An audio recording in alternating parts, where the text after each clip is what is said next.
Nou, so wat 70% van die wêreld se amptelike reserves word in Amerikaanse dollar gehou. So, Amerikaanse dollar is die wêreld se belangrikste reservegeldeenheid. En daar's 'n klomp redes daarvoor. Een baie belangrike rede het te doen met die feit dat die Amerikaanse kapitaalmark, dis die skuldmark van die Amerikaanse regering, is die grootste en die likwidste in die wêreld. So basies waarop dit neerkom, as 'n sentrale bank, soos byvoorbeeld Suid-Afrikaanse Reservebank, dollars kry en vat hulle hierdie dollars, dan gaan belê dit terug in die Amerikaanse skuldmark dan nou. En dis maklik en dis 'n groot mark en dis maklik om daarin te belê.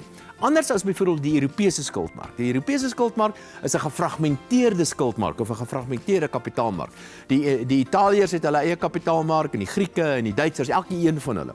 Maar hier is 'n wonderlike geleentheid vir die Europeërs om die euro ook uiteindelik daar te stel as 'n belangrike geldeenheid. En 'n geldeenheid wat miskien selfs op die ou end miskien 'n groter reservegeldeenheid as die Amerikaanse dollar self kan word. Nou wat die afgelope tyd besig is om te gebeur.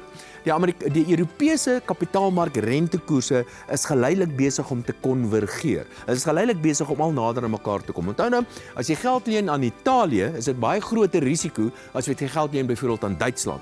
En die Duitslandse kapitaalmarkinstrumente word gesien as die mark waarteen die markte gemeek word. Maar die Italiaanse kapitaalmarkinstrument koerse is besig om te daal, dieselfde met die Grieke en 'n klomp van die ander, en dit is geleidelik om te konvergeer na dieselfde kapitaalmarkkoers toe, en wanneer al nader aan mekaar kom, waar nou die geval is dit 'n wonderlike geleentheid vir die Europeërs as Europa om kapitaalmarkinstrumente te begin uitreik. Nie met ander woorde Italiaans en Duits en Grieks en sulke goeders, maar net een enkele kapitaalmarkinstrument vir Europa. En dit gaan uiteindelik dan lei tot 'n baie groter kapitaalmark en 'n meer likwiede kapitaalmark vir die euro, en dit gaan die euro ook natuurlik baie meer aantreklik maak as 'n reservegeldeenheid. En dit lyk my dit is op pad om te gebeur, maar dit gaan baie jare neem voor die Amerikaanse dollar ontroon geword as die reservegeldeenheid van die wêreld.